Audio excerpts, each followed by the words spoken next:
I've done the things I used to only dream about. And if you look from the outside, it probably seems like I have all those success habits the online gurus preach. The optimized morning routine, the deep work blocks, the discipline. But nobody tells you about the person you have to become to keep it all going. Nobody talks about the silence after the applause dies down, or that hollow feeling that can creep in after a project is finished.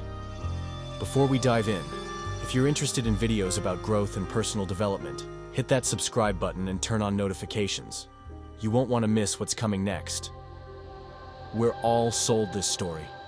Wake up at 5 a.m. and you'll conquer the world. Meditate and you'll find clarity. Grind and you'll find happiness waiting at the finish line.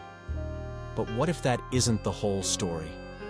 What if the most important habit I ever built wasn't waking up early, or journaling, or any of those things you see on Instagram? What if the most important habit was learning to tolerate an immense and mostly invisible amount of pain? The glorified lie. You know the montage. It's become a modern myth. The alarm blares before the sun is up. A hand shoots out and slaps it silent. Then you see it.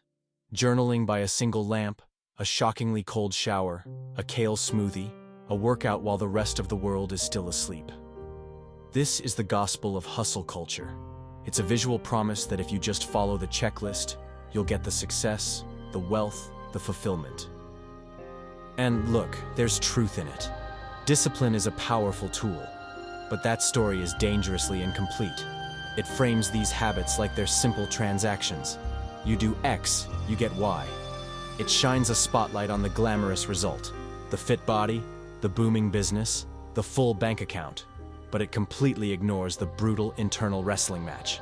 It ignores the person you are slowly, and sometimes painfully, becoming in the fire of all that discipline. We think that by copying the habits of successful people, we'll become successful. But it's backward. We don't just adopt habits. The habits adopt us. They start to change who we are. So the real question isn't what you do every day. It's what pain are you willing to put up with? What part of yourself are you willing to sacrifice for your ambition? Because every single one of those success habits has an invisible price tag, a kind of pain you have to learn to live with, day in and day out. The invisible price, the transformation. This is the part no one puts in the highlight reel. This is the truth behind the habits. It's not really a story about productivity. It's a story about pain tolerance. First, there's the pain of discomfort. We celebrate the 5 a.m. club. But the real habit isn't just waking up early. It's choosing discomfort over comfort every single day as your first conscious choice. It's that moment the alarm shrieks and every cell in your body is screaming for the warmth of your bed.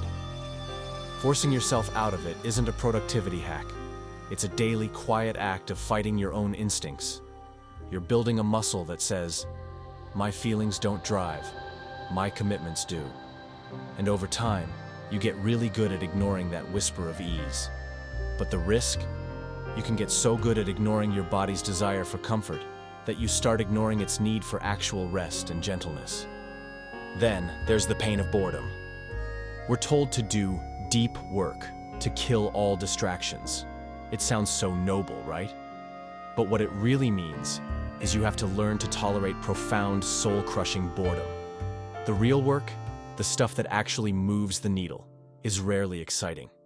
It's just you, alone, staring at a screen or a blank page.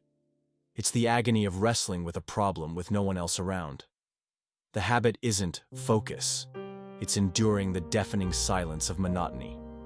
It's fighting that primal urge to grab your phone for a quick hit of dopamine, to feel connected to literally anything else. You train yourself to become a machine of singular focus. But in doing so, you can forget how to just be in the messy, vibrant, beautifully distracting world outside your work. And finally, the pain of loneliness. Every ambitious person hears they have to learn to say no. No to parties, no to spontaneous trips, no to late nights out. It's framed as a noble sacrifice, and it is. But the habit you're really building is a high tolerance for being alone.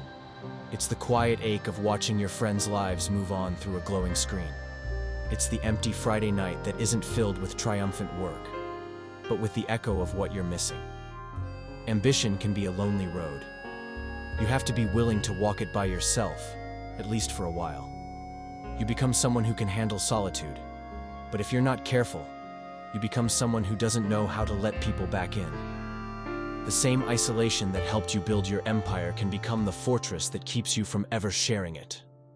The plateau of nothingness.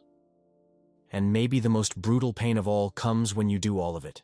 You endure the discomfort, the boredom, the loneliness, and you get nothing. This is what James Clear talks about in his book, Atomic Habits. He calls it the plateau of latent potential. It's that long, empty stretch of the journey where your effort doesn't seem to match the results. You're waking up early, you're doing the boring work, you're saying no to everything, and still, nothing. The business isn't growing, the body isn't changing, the masterpiece is still a mess. This is the real test. This is where most people quit, because it feels like you've been lied to. It feels like you're sacrificing your life for a fantasy. The real, hidden habit of anyone who's ever succeeded isn't what they do, but their ability to keep going through this valley of disappointment. It's the raw, unsexy, and deeply painful habit of having faith in a future you can't see, while living in a present that gives you zero reason to believe. It's the habit of just showing up in the dark. And this is where I want to hear from you. If any of this is hitting home, if you've ever felt that invisible pressure or paid a hidden price for your ambition, share your story in the comments. Let's talk about the side of success nobody else is talking about, because when we share, we start to realize we aren't as alone on this path as it feels. The dangerous truth, the reframe. So, what's the dangerous truth here? It's not that habits are bad or that discipline is a lie. The danger is becoming so obsessed with the mechanics of success that you forget about the transformation of your own soul. The danger is what some therapists have started calling betterment burnout. That state of total exhaustion that comes from relentlessly trying to optimize, fix, and improve yourself. You get so caught up in the idea that you're a project that needs finishing that you forget you're a person who needs living. You can hit the goal, get the success, and build the life you thought you wanted, only to turn around and not recognize the person you became to get there. A person so tolerant of pain that they're numb to joy. A person so disciplined they've lost all their spontaneity. A person so focused they've forgotten how to connect. This is the trap. Winning by every external measure, but feeling empty inside. It's the promotion that costs you your family. The perfect body that costs you your peace. The best-selling book that costs you the love of writing. When you win the prize but lose the joy, what have you really gained? Success without fulfillment isn't a victory. It's just burnout with a better reputation. The new path, the sustainable self. So where does that leave us? Do we just give up on our ambitions? Throw away our goals? No. Absolutely not. This isn't a call for mediocrity. It's a call for a new, more sustainable kind of ambition. It's about shifting our focus. Instead of always asking, what do I need to do to succeed? Maybe we should start asking, who do I want to be while I'm on my way? Instead of chasing productivity at all costs, maybe we need to consciously protect our own well-being. This means understanding that rest isn't the enemy of progress. It's a vital part of it. It means setting boundaries, not just with other people, but with our own ambition. It means building your life so that your work serves it, not the other way around. It's about chasing goals that matter on the inside, like growth, community, and purpose, not just the external trophies of wealth and status that research shows often lead to more anxiety and depression. You have permission to stop. You have permission to rest. You have permission to be imperfect, to be unproductive, and to just exist. Your worth is not, and never will be, measured by your output. You can work hard and chase huge goals and still prioritize your mental health and relationships. In fact, that's the only way to find a success that's actually worth having. The most dangerous lie is that you have to destroy yourself to build something great. The truth is, the greatest thing you will ever build is a life you don't feel the need to run away from. A life where your ambition and your humanity can finally coexist, and where your success brings you not just trophies, but deep, lasting joy. If you found this helpful, Let me know by hitting the like button and leaving a comment. Bye.